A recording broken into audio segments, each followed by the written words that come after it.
안녕하세요. 저는 40대 중반의 평범한 직장인이자 한참 어린 아내와 결혼한 도둑놈인 남자입니다.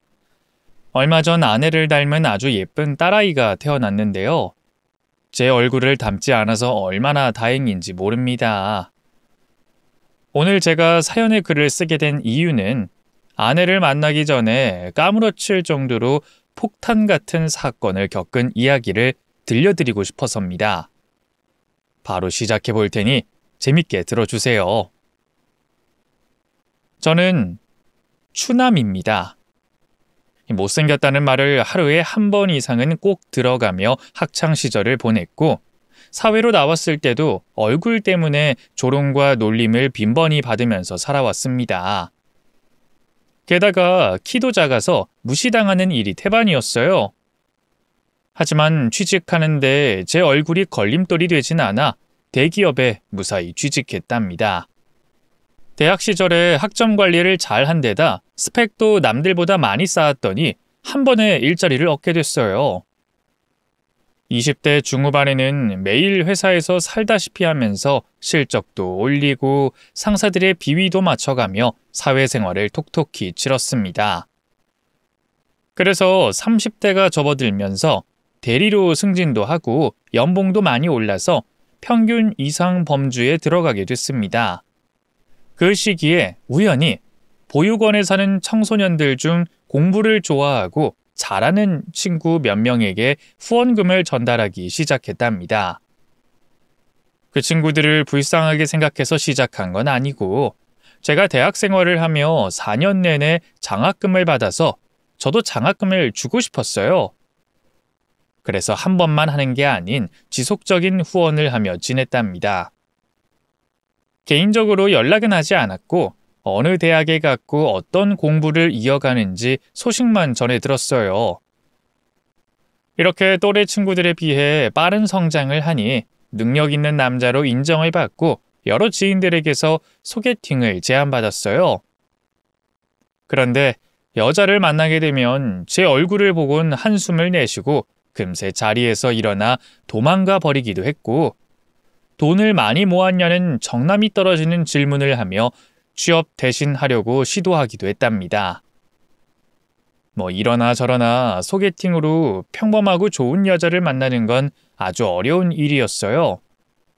그래서 결혼을 일찌감치 포기하고 직장 생활을 하며 마음에 맞는 여자가 생기기를 기다리기로 했습니다. 그러다 곧 모임에서 여자친구를 사귀게 됐는데 뒤에서 저를 돈 많은 괴물 새끼라고 욕하는 걸 듣고 바로 헤어졌답니다. 최소한 저를 존중하고 욕하지만 않을 사람을 만나야겠다는 생각이 들었으니까요. 그렇게 세월이 더 흘러 제 나이 43이 됐습니다. 진정한 사랑을 얻진 못했지만 일과 진급으로 꽤 만족하는 순간을 즐기며 살았어요. 저희 부모님은 제 나이가 40이 넘어갈 때부터 베트남 아가씨와 결혼하라는 말씀을 자주 하셨습니다. 제가 결혼은 필수가 아닌 선택이라고 누누이 말씀드려봤지만 어른들 귀에는 들리지 않으셨는지 빨리 장가가서 가정 꾸리고 애를 낳아 살라는 충고와 조언을 매일같이 하셨답니다. 그래서 전 결혼과 여자에 대한 스트레스가 굉장히 심했습니다. 그래도 전 분명히 인연이 있으리라 믿으며 기다렸답니다. 저는 가끔 소액이지만 장학금을 후원하는 보육원에 찾아가 봉사활동을 했어요. 아이들 빨래와 청소 같은 일을 하루 종일 하고 마음속의 묵은 때와 스트레스를 벗기고 돌아왔답니다. 그러던 어느 날 저의 인연을 그 보육원에서 만나게 됐어요. 아이들 방을 청소하고 있는데 원장님이 같이 봉사할 여자분을 저에게 소개시켜 주더라고요. 엄청난 미인은 아니었지만 호감 가는 인상에 착한 마음씨를 가지고 있는 분이었어요. 봉사 모임을 해서 나온 게 아니라 저처럼 혼자 마음속에 묵은 때를 벗기고 좋은 일을 하고 싶어서 왔다고 하길래 더 크게 관심이 갔답니다.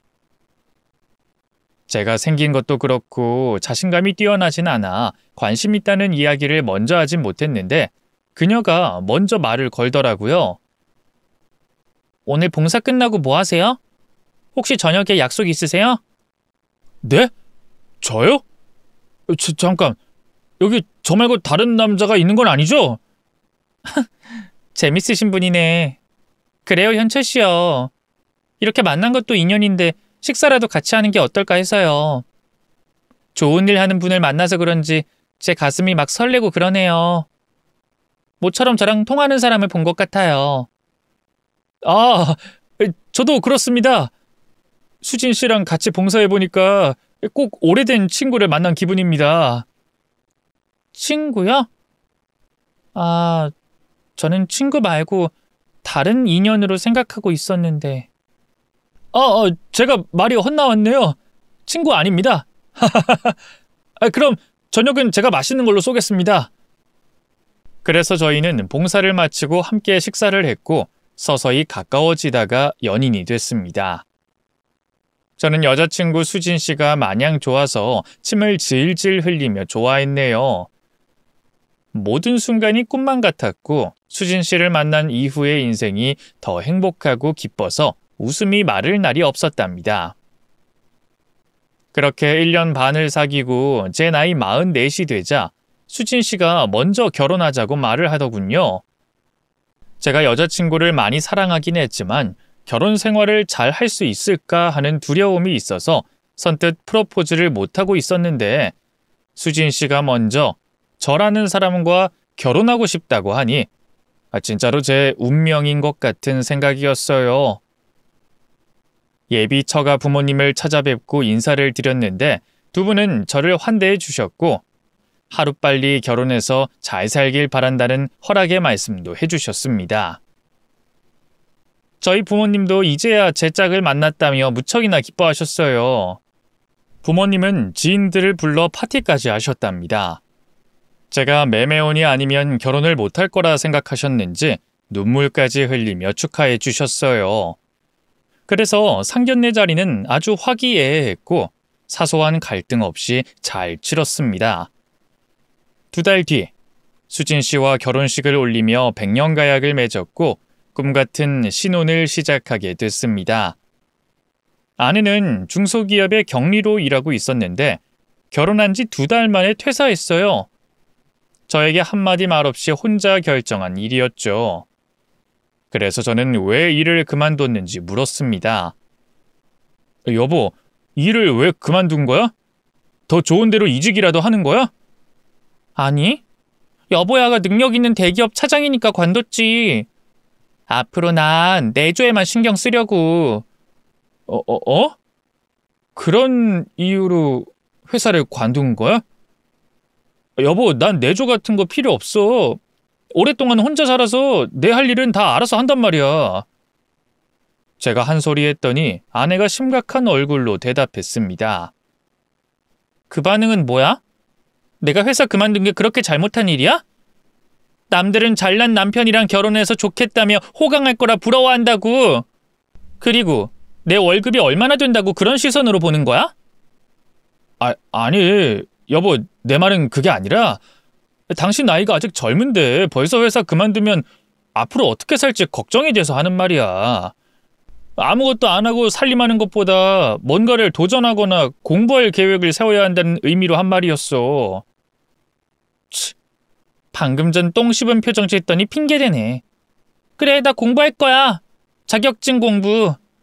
공인중개사 자격증 따서 나중에 재취업할 테니까 당신이 지원해줘. 그 정도는 해줄 수 있지? 그럼 당연히 해줘야지. 여보, 내 말 기분 나쁘게 들렸다면 사과할게. 미안해. 그래서 직장을 그만둔 아내에게 학원비와 교재비를 지원해줬습니다. 저는 아내가 열심히 공부할 거라 믿었어요. 하지만 회사를 관둔 아내는 공부는커녕 나가 놀기 바빴습니다. 제가 생활비 하라고 준 카드로 백화점에서 옷을 사고 비싼 술을 사 먹고 들어왔어요. 한두 달은 눈 감아주고 넘겼는데 이후에도 달라지는 게 없어 알아듣게 말해줬습니다. 여보, 당신 결혼하고 나서 회사 관두고 매일 나가서 놀기만 하네? 내가 가정살림을 잘하는 것까진 바라지 않아. 그냥 당신한테 도움이 되는 걸 했으면 해.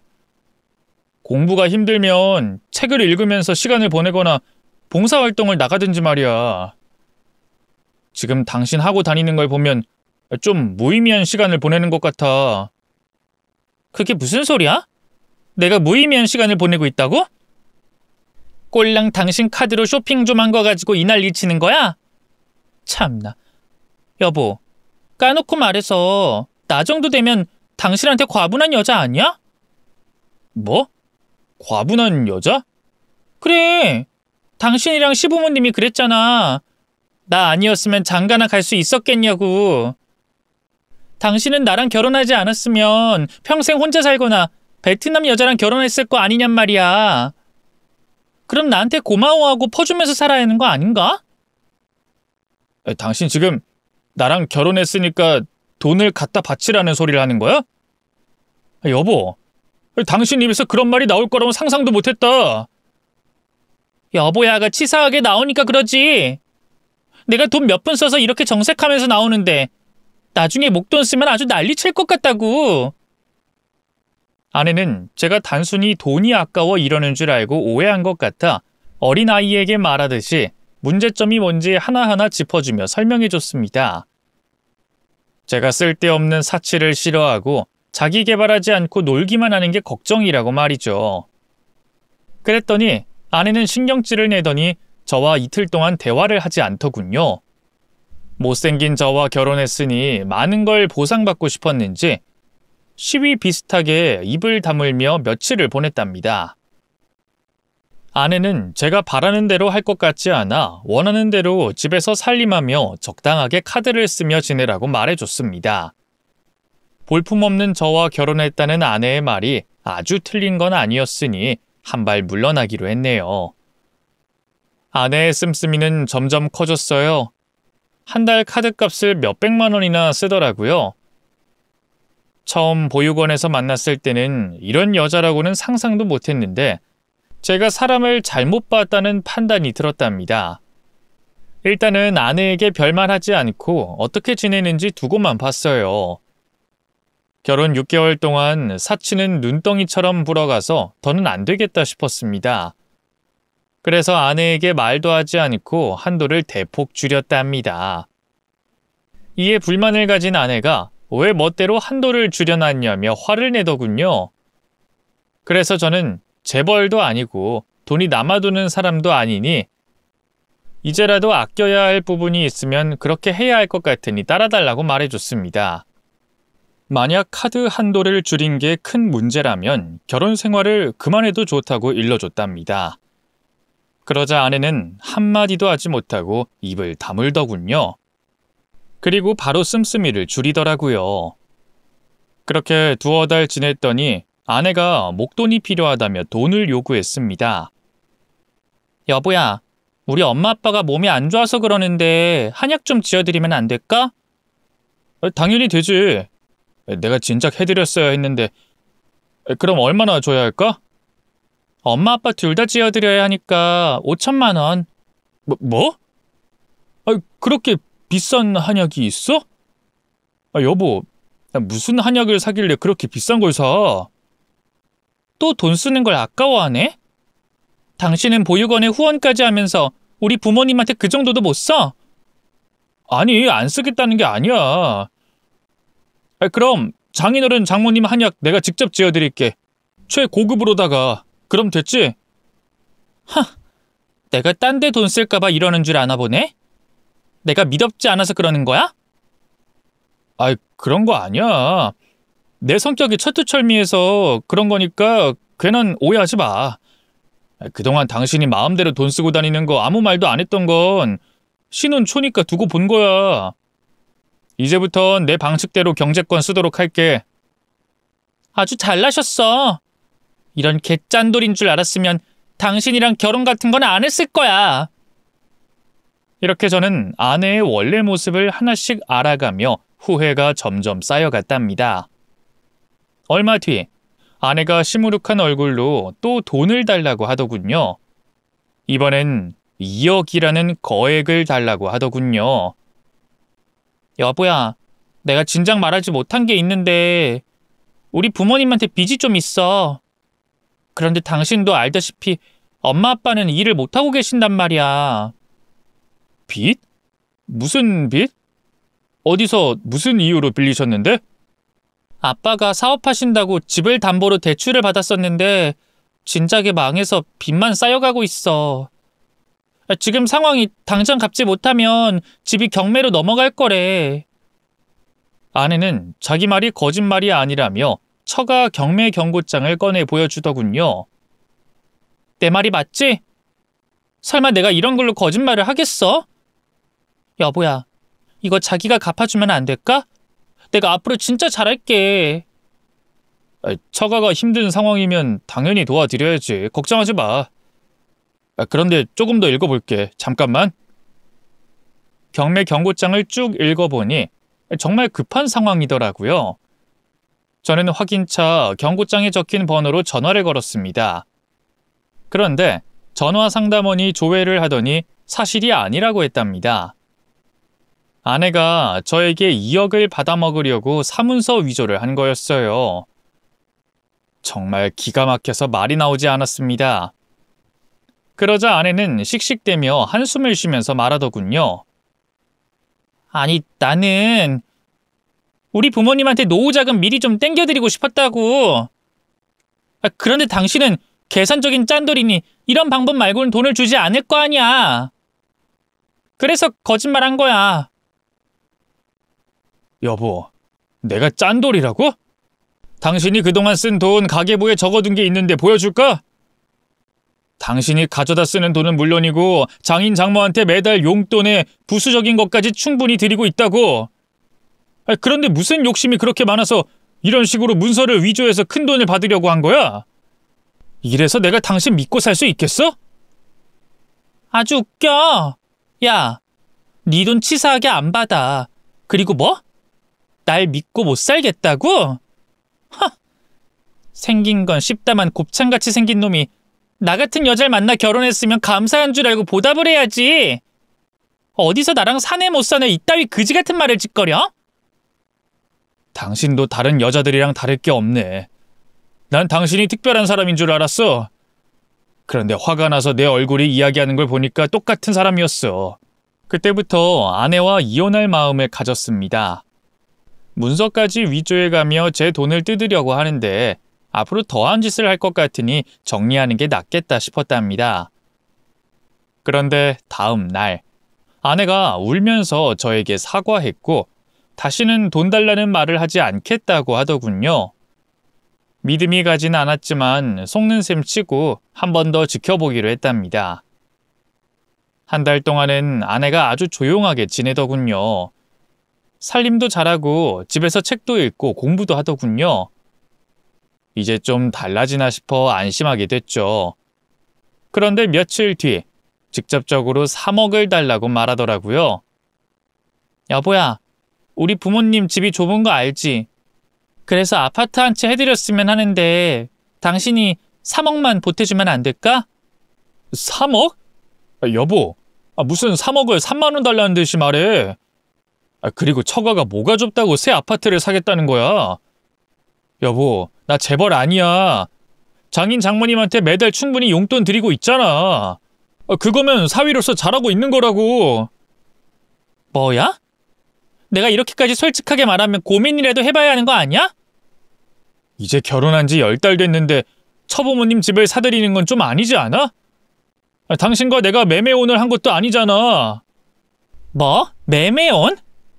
나한테 쓰면 얼마나 썼다고 나를 그런 여자로 여겨? 이제 보니 생긴 것만 구린 게 아니라 성질머리도 개구린 새끼였네. 야, 네 돈 더러워서 줘도 안 받아. 됐냐? 당신 선 넘는 행동하고 씻을 수 없는 막말을 하는데 그럼 나도 계속 이 결혼 지속할 수 없어. 아직 1년도 살아보지 않아서 조금 더 지켜보려고 가만히 있는 거야. 뭐야? 감히 너 따위가 나랑 살지 말지 판단하고 지켜보겠다고? 못생긴 새끼가 꼴값을 떨고 있네. 그리고 지켜보긴 뭘 지켜봐. 당장 이혼하면 되지. 이혼해. 그래서 저는 아내가 가져다 쓴 돈을 정리한 가계부를 꺼내서 보여줬습니다. 그걸 확인하라고 전한 뒤 위자료는 한 푼도 주지 않고 이혼하겠다고 했어요. 그리고 위자료를 받고 싶다면 소송으로 가서 판결을 받아보자고 말했답니다. 그러자 아내는 우라통이 터졌는지 소리만 고래고래 지르고 어떻게 하겠다는 말은 하지 않았습니다. 이혼해도 건질 게 없다고 판단했는지 이혼하자는 말은 쏙 들어갔고 저와 각방을 쓰자고 하더군요. 저도 합의 이혼을 하려면 어느 정도 가정이 풀리고 이성적으로 대화를 나누고 끝내는 게 좋을 것 같아 거실에서 지내기로 했답니다. 이 사정을 아내가 처부모님께 알렸는지 평일 저녁에 퇴근하고 돌아왔더니 아내와 처부모님이 저를 기다리고 있더군요. 저는 대충 감을 잡고 무표정한 얼굴로 세 사람 앞에 앉았습니다. 장인어른, 장모님 잘 지내셨죠? 오늘은 무슨 일로 오셨어요? 제 물음에 장모님이 대답하시더군요. 자네 그러는 거 아니야. 내 딸이 자존심을 굽혀가며 돈을 요구했는데 걔 무시하고 거절했다며? 그리고 이혼 어쩌고 하는 말까지 나왔다면서? 장모님, 이혼 이야기는 집사람이 먼저 했습니다. 그래서 전 위자료로 아무것도 줄 수 없다고 말했을 뿐이고요. 그거나 저거나. 내 딸이 화가 나서 한 소리를 그렇게 받아치는 법이 어딨어? 자네 마음이 넓은 남잔 줄 알았는데 속이 아주 밴댕이 소갈딱지구만. 장모님, 언짢으셨다면 사과드릴게요. 그래서 하고 싶은 말씀이 뭐죠? 우린 자네한테 3억 받았으면 하네. 지금 사는 집이 삐좁아서 좋은 곳으로 옮기고 싶다고. 내가 참 살다 별소리를 다 하네. 사위가 능력 있는데 그 정도는 받아야 되지 않겠나? 우리가 이렇게 나오기 전에 알아서 먼저 집을 사줘야 정상 아니냐? 그래서 전 고개를 가로저으며 싫다는 대답을 했습니다. 장모님, 그건 좀 아닌 것 같아요. 3억이 네 집 개 이름이 아니잖아요. 제가 아무리 대기업 다닌다지만 그만한 돈 없습니다. 그리고 설사 돈이 있다 해도 드릴 수 없습니다. 저희 부모님 집도 못 해드렸는데 어떻게 장인어른 장모님 집을 먼저 사드리겠어요. 집사람한테 다 말한 내용인데 똑같이 물으시니 난감합니다. 제가 일목요연하게 설명했더니 장모님이 입을 열지 않았고 장인어른이 바통을 이어받아 말씀하셨습니다. 김서방, 자네 객관적으로 생각해봐. 자네 외모에 우리 딸 정도면 거의 인생 승리한 것 아닌가? 마누라가 예쁘면 처가 말뚝에 절한다는 소리를 모르나? 내 딸 데리고 살게 됐으면 고마워서라도 뭔가를 줘야지 않겠냐고? 장인어른, 지금 무슨 말씀을... 그러니까 못생긴 제가 예쁜 마누라랑 살게 됐으니까 그 값을 치르라는 겁니까? 장인어른, 저희가 매매혼을 했던가요? 제가 돈으로 집사람을 샀냐고요? 그리고 제가 매달 용돈 적지 않게 드리잖아요. 그것만 해도 저는 충분히 할 도리 했다고 생각합니다. 장인어른 장모님이 이런 식으로 나오니 집사람이 똑같이 나오는 것 같군요. 화가 난 제가 비난하는 말을 했더니 바로 싸대기가 날아오더군요. 장인어른이 제 뺨을 수십 차례 날려가며 화를 내셨습니다. 뭐 이런 거지 같은 놈이 다 있어. 그냥 달라면 줄 것이지 어디서 또박또박 말대꾸를 해. 야 임마, 네 눈 면상에 내 딸 정도 되는 여자 데리고 살면 당연히 처가에 베풀어야 하는 거야. 찌질하게 돈 몇 푼 쓰는 게 그렇게 아까웠냐? 장인어른 장모님, 두 분 너무하시네요. 마치 저를 호구로 여기시는 것 같습니다. 이럴 거면 차라리 이혼하겠습니다. 그래서 돈 많고 잘 쓰는 사위 새로 들이시라고요. 저는 죽었다 깨어나도 호구가 되고 싶지 않으니까요. 그러자 다시 손이 날아왔는데 저는 참을 수 없어 장인어른의 손목을 잡아채고 힘으로 제압했습니다.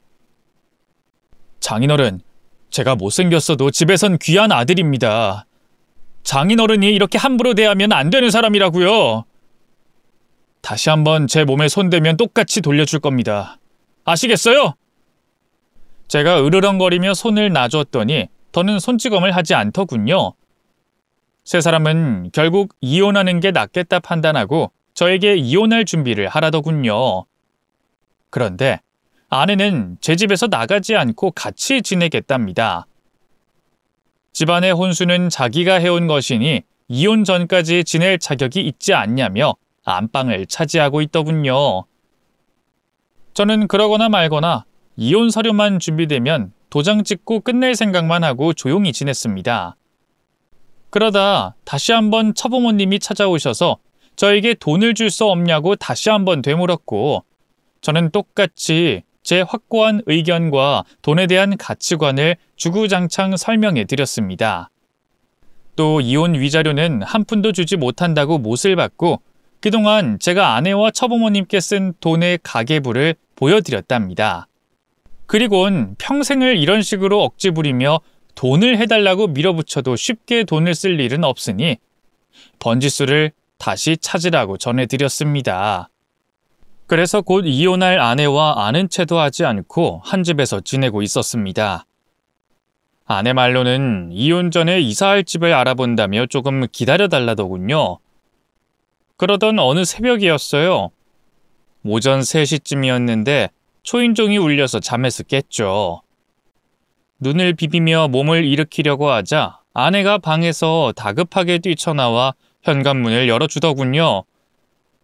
무슨 일이냐고 묻기도 전에 집안에 들어온 경찰관들과 아내가 대화를 나누었습니다. 아내는 훌쩍거리는 목소리로 말했답니다. 경찰관님, 제 남편이 절 때린 게 이번이 처음이 아니에요. 매번 참다가 오늘은 도저히 안 될 것 같아서 신고했어요. 제 남편 좀 잡아가서 저 좀 살려주세요. 무서워서 못 살겠어요. 아이고, 얼굴이 상처가 심하네요. 눈도 부어올랐고. 아내분 다른 곳도 다치셨나요? 네, 팔과 다리에 멍이 천지예요. 제 남편이 분노 조절 장애가 있는지 이유도 없이 절 때리곤 했어요. 특히 오늘은 맞다가 큰일 날 것 같았다고요. 제발 저 좀 도와주세요, 경찰관님. 저는 자다 깨서 이게 무슨 일인지 인식하는데 조금의 시간이 걸렸습니다. 눈을 비비고 물을 한 컵 마셨더니 경찰관 하나가 저에게 다가와 아내를 때린 놈으로 취급하며 경찰서로 가자고 하더군요. 아내가 처벌을 원한다고 했으니 뒤로 도망갈 생각은 하지 말라고 경고하면서 말이죠. 그래서 전 아니라고 해명했습니다. 저희 경찰관님, 전 아내한테 손대지 않았습니다. 상처니 멍이니 다 거짓말이라고요. 저 여자 얼마 전에 사문서 위조까지 해서 제 돈 가로채려고 했다고요. 또 이혼하기로 대화가 오갔는데 위자료 받지 못할까봐 이런 일 꾸민 것 같습니다. 저 여자 상처를 잘 살펴보세요. 아마 가짜일 겁니다. 이봐요. 힘없는 여자를 개패듯이 배놓고 발뺌하는 겁니까? 생긴 것도 꼭 범죄자처럼 생긴 게 여자까지 때리다니. 당신 같은 남자들 때문에 엄한 사람들이 오해를 받는 거라고요. 경찰관님, 말씀 조심하시죠. 제가 무죄라는 게 밝혀지면 인격 모욕죄로 고소할 겁니다. 제가 경고의 말을 했더니 다짜고짜 팔을 꺾고 수갑을 채우더군요. 그리고 다친 아내의 얼굴을 보게 됐는데 상처가 진짜로 보였습니다. 누구한테 심하게 두들겨 맞은 얼굴 그 자체였답니다. 누가 봐도 저를 의심할 만 하더라고요. 하지만 저는 하늘을 우러러 부끄러운 짓은 절대 하지 않았으니 고개를 빳빳이 세우고 아내에게 경고했습니다. 너 이런 식으로 날 엿먹여서 이혼 위자료 뜯어내려는 거냐? 이거 아주 무서운 여자네. 여보, 왜 그래? 내가 당신한테 돈 주지 않아서 화가 난 거야? 아무리 그래도 날 이렇게 때리면 어떡해? 나도 이젠 더는 못 봐줘. 당신은 감옥 가서 그 손버릇 고쳐야 돼. 아내는 경찰관들 앞에서 철저하게 연기를 하더군요. 눈물 연기를 어찌나 잘하던지 영화배우가 따로 없더군요. 결국 저는 수갑을 찬 채 경찰서로 끌려갔습니다. 조사를 시작하자 저는 아무런 죄가 없다고 주장했답니다. 아내가 다친 건 어떻게 된 일인지 모르겠지만 아무래도 스스로 상처를 낸 것 같다고 말했죠. 그러자 경찰관은 파일철로 제 머리를 한 대 때리더군요.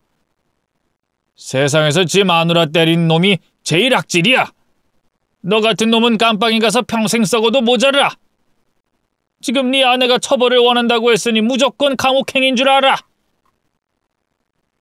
경찰관님, 전 절대 아내를 때리지 않았어요.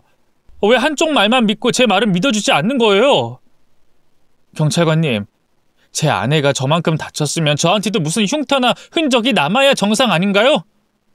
그런데 보세요. 제 손은 멀쩡하다고요. 그거야 네 놈이 하도 많이 때리다 보니까 걸리지 않고 때리는 법을 연구했나 보지. 여하튼 넌 빠져나갈 수 없을 거야. 자, 그럼 시작하지. 아내를 때린 이유가 뭐야? 때린 적이 없다니까 그러네. 저 묵비권 행사할 테니까 변호사 불러주세요. 변호사? 야, 변호사들도 가정 파괴범은 변호하기 꺼려해. 그냥 순순히 인정하고 조용히 깜빵 가도록 하자. 아무리 하소연을 해봐도 경찰관은 제 말을 믿어주지 않았습니다. 제가 끝까지 인정하지 않자 유치장에 집어넣더군요. 검찰에 영장 발부를 했으니 결정이 나면 구속수사를 하고 재판받게 해주겠다고 으름장을 놨습니다. 그래서 유치장의 찬바닥에 앉아 변호사를 기다렸답니다. 1시간 뒤 변호사가 찾아왔는데 다짜고짜 합의부터 하라고 일러줬습니다. 저기 김현철 씨, 지금 아내분이 합의해주면 조용히 끝내겠다고 하더군요.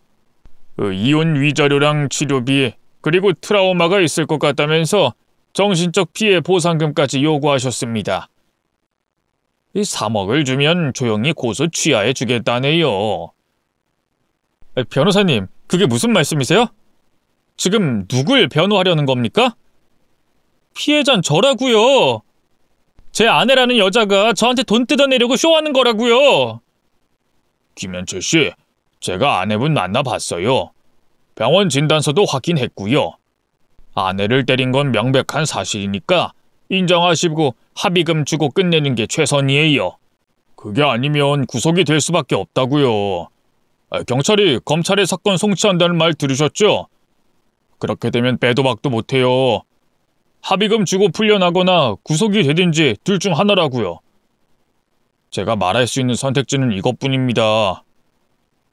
변호사는 저의 억울한 사연은 귓등으로 듣고 합의만 종용하더군요. 그래서 전 변호사에게 그냥 꺼지라고 대답했습니다.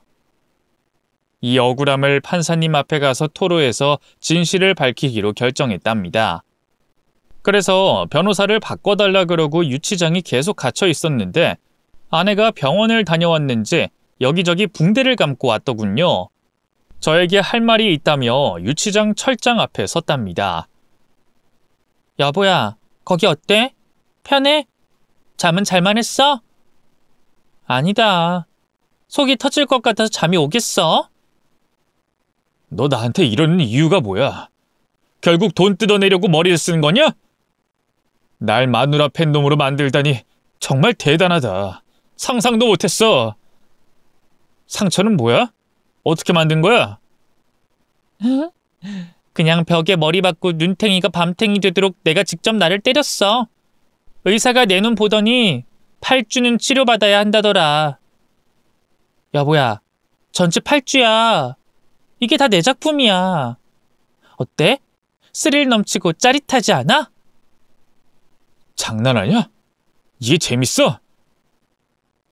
자해하고 나한테 뒤집어 씌우는 게 스릴 넘치고 짜릿하다고? 넌 진짜 뭐하는 년이야? 꽃뱀이냐? 아니 뭐 사기꾼이야? 이런 식으로 남자 등쳐먹은 거 한두 번 아니지? 그걸 이제 알았냐?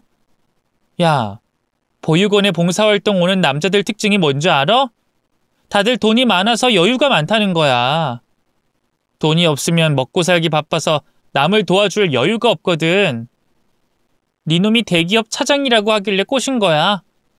그런데 결혼하고 보니 개 같은 짠돌이의 계산적인 놈이어서 돈을 거의 뜯어내지 못했잖아. 게다가 나랑 이혼까지 생각하고 있으니 한몫 제대로 챙기고 쪽낼 계획이었어. 당신은 내가 등쳐먹은 남자들 중 최악이야. 그러니까 경찰서까지 왔지. 아휴, 그렇게 제때 달라는 돈 줬으면 조용히 이혼하고 각자 갈 길 잘 가고 있었을 거 아니야? 이 멍청하고 어리석은 못생긴 놈아. 처음부터 계획적으로 봉사활동을 나온 거라고? 허, 진짜 대단하네. 사기치려고 순한 양의 탈을 쓰고 고아 아이들 앞에서 웃는 연기를 하다니. 그걸 보고도 속지 않을 사람이 있을 리가 없지. 그래, 내가 그렇게 대단한 여자야. 너 만나기 전에 결혼도 3번이나 했어. 걔들은 혼인신고하기도 전에 털어먹어서 바로 버렸지. 그런데 너는 지갑을 존나 열지 않아서 혼인신고까지 한 거라고. 그럼 지갑이 열릴 줄 알았거든. 아, 내가 어기넘는 돈을 내놓지 않는 데다 이혼 결심까지 한 걸 알곤 마지막 수단으로 마누라 패는 몰상식한 놈으로 둔갑시킨 거야? 진짜 대단하네. 그러자 아내는 비아냥대고 경고하더군요. 그래, 이제 다 밝혔으니까 빨리 끝내자. 3억 내놓고 이혼 도장 찍어주면 깜빵은 안 가게 내가 다 해결해 줄게. 검찰이 와도 내가 처벌을 원한다는 걸 번복하면 바로 풀려날 수 있대. 당신 대기업 차장자를 잃고 감옥에 갈 생각은 아니지? 그리고 어차피 재판까지 가도 위자료 크게 물어내야 할 거야. 이러나 저러나 3억 주고 풀려나는 게 이득일 거야. 잘 생각해. 저는 철창에 머리를 박고 심각하게 고민을 했습니다. 죄의 유무를 떠나서 검찰로 송치되면 바로 구치소로 구속이 되고 수의를 입고 조사를 받아야 했으니까요. 억울한 누명을 어떻게 벗겨야 하나 심각하게 고민해봤습니다.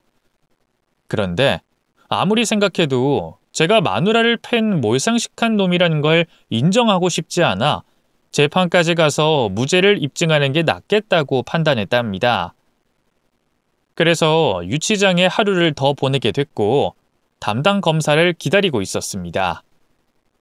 이윽고 검사가 경찰서에 들어오자 형사들이 기립했고 아내 역시 웃으며 인사를 하더군요. 검사 인상을 봤더니 차갑고 매서운 게 저를 물어뜯을 것 같았습니다. 검사는 철장 앞으로 다가와 저에게 이름을 묻더니 고개를 끄덕이더군요. 그리곤 유치장 문이 열리고 제가 나오자 검사가 아내를 유치장 안으로 집어넣었습니다. 모두가 놀란 상황이었는데 특히나 아내는 어이없다는 듯이 소리쳤어요.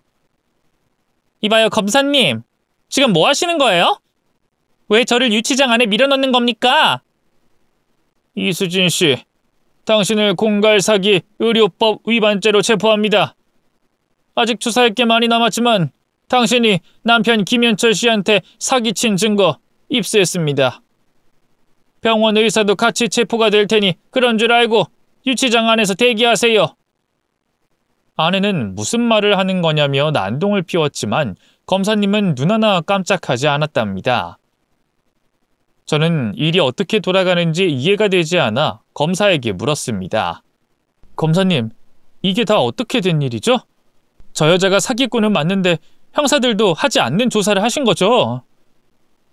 김현철 씨, 일단 자리에 앉으세요. 그리고 아내를 무고죄로 고소하시죠. 저런 꽃뱀 사기꾼은 깜빵에서 오래오래 썩어야 한다고요. 아, 네, 맞는 말씀입니다. 그럼 일단 자리에 앉도록 하죠.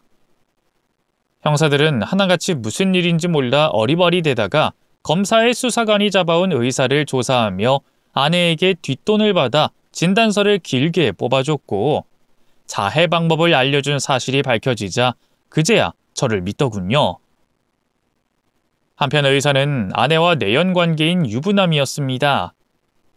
꽃뱀질을 얼마나 열심히 했으면 유부남까지 손안에 넣고 있었네요. 아내가 내연남의 아내에게 불륜 사실을 알리겠다며 협박하는 바람에 공모를 하고 허위 진단서를 끊어줬다고 고백하더라고요. 이로써 저는 무죄가 밝혀져서 아내를 무고죄로 추가로 고소했고 지난번 처가가 경매로 넘어간다는 문서를 제출하며 사문서 위조죄까지 추가시켜줬습니다. 그리고 저를 모욕하고 머리를 때린 형사들에게 감봉 3개월이라는 처벌을 내리게 됐답니다. 이렇게 완전히 나가리 된 아내는 체념했는지 아무 말도 하지 않고 변호사가 오길 기다리더군요. 그리고 곧 아내의 변호사가 왔지만 크게 도움은 되지 않았습니다. 범죄 사실이 적나라하게 드러나 있으니 순순히 인정하고 용서를 구해 형량을 줄이는 게 최선이라고 일러줬답니다. 조금 전 제 상황이 아내에게 돌아간 거죠. 저는 유치장 밖에서 아내가 그랬던 것처럼 비아냥대며 말했습니다. 여보, 거기 있을만해? 찬바닥에 앉아있으려니 엉덩이가 시리지?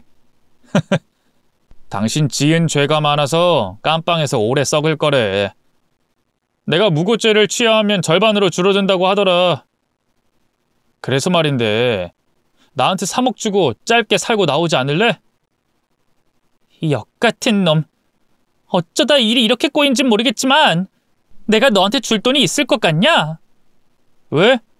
꽃뱀으로 남자들 등쳐먹고 살아왔다며. 그럼 여유자금 좀 있을 거 아니야. 그거야 진작에 다 썼지.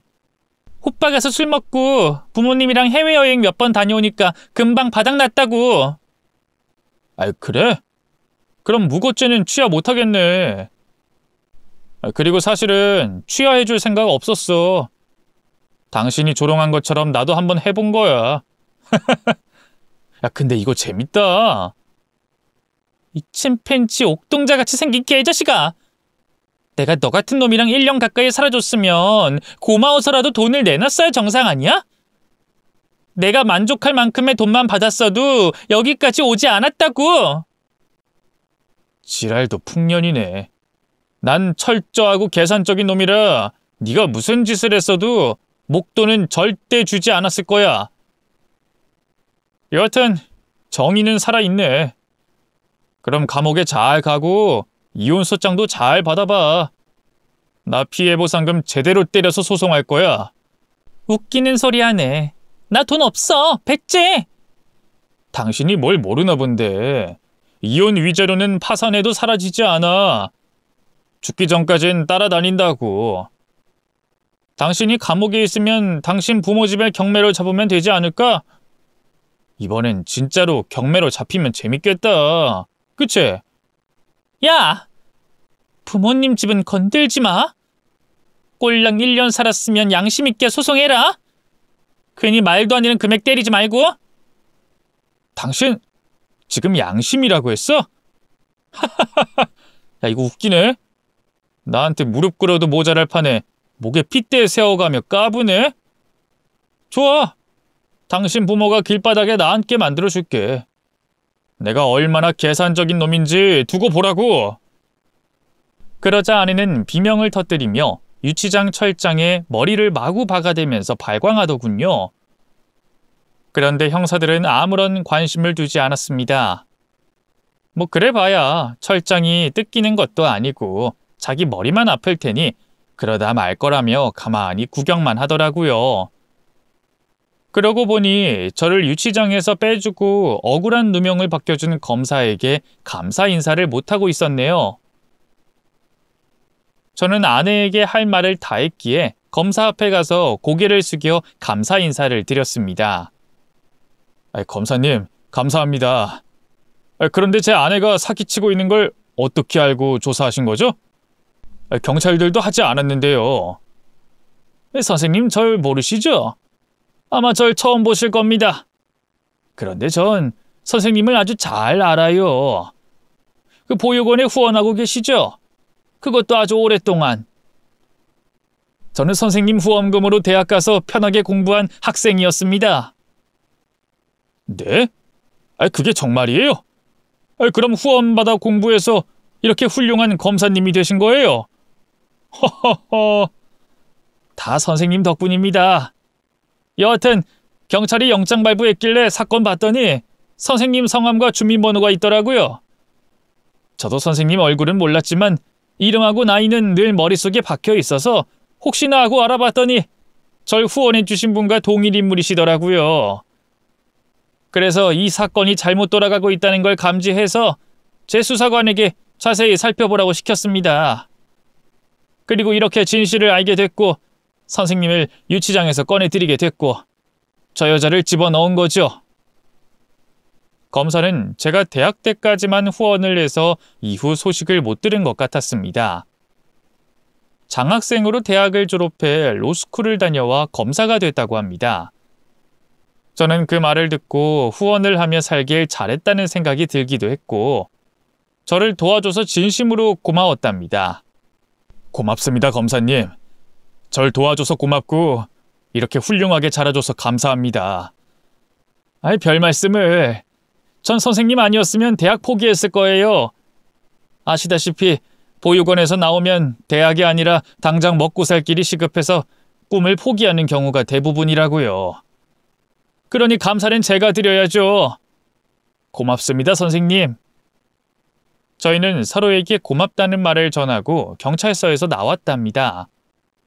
그리고 같이 식사를 하려고 식당으로 들어갔어요. 검사는 저에게 이혼 전문 변호사 동기가 있다며 명함을 줬고 원하는 위자료를 반드시 받게 해주겠다는 말을 해줬습니다. 그래서 얼마 뒤 아내의 사건 재판이 먼저 열렸는데 이상 없이 징역형을 받게 됐답니다. 그리고 이혼 소송을 하게 됐는데 제가 바라는 금액보다 많은 위자료를 받게 됐어요. 그 돈은 옥중에 있는 아내가 해결할 수 없어 처부모님이 집을 정리하며 갚았습니다. 그래서 처부모님은 오갈 데가 없어 쉼터와 고시원을 왔다 갔다 하면서 연명하고 있답니다. 이렇게 제 복수는 확실하게 매듭을 짓게 됐네요. 한편 돌싱이 된 저는 여전히 대기업의 차장으로 지내다가 곧 부장으로 올랐습니다. 40대 중반의 큰 선물이었죠. 나쁜 기억이 지나가고 좋은 일들이 펼쳐지는 가운데 또 하나의 선물이 찾아왔어요. 제 후원을 받고 공부했던 지원자인 여자가 찾아왔답니다. 저와 14살 차이가 나는 젊고 예쁜 아가씨가 저에게 사귀자고 고백을 하더군요. 앞서 말했듯이 전 얼굴도 못생기고 나이도 많은 데다 이혼남이기까지 해서 이를 거절했어요. 저에게 고마운 마음이 있는 건 알겠지만 그걸 사랑으로 착각하면 안 된다고 설득하고 돌려보냈죠. 하지만 쉽게 포기할 줄 몰라 끝까지 저를 자기 남자로 만들겠다며 시도 때도 없이 찾아와 구애하더라고요. 사실 저도 그녀에게 사심이 있는 데다 자꾸 찾아와서 고백을 하니 마음을 받아주기로 했어요. 전 양심 없는 도둑놈이 되기로 결심했습니다. 저희는 8개월 정도 짧은 연애 결혼을 하게 됐어요. 결혼도 역시 여자친구가 먼저 제안했답니다. 제가 도둑놈이었으니 양심에 찔려 고백을 하지 못하고 있었더니 답답했는지 그녀가 먼저 프로포즈를 해서 재혼에 성공하게 됐어요. 그리고 저희 두 사람은 이듬해 예쁜 딸아이를 낳게 됐답니다. 저희 부모님은 아직도 제가 이렇게 놀라운 결혼 생활을 하고 있는 걸 보면 신기하게만 보신답니다. 이로써 제 사연은 여기서 끝을 내야겠네요. 한 가지 덧붙이자면 전처는 감옥에서 나오려면 몇 년 더 있어야 한다고 합니다.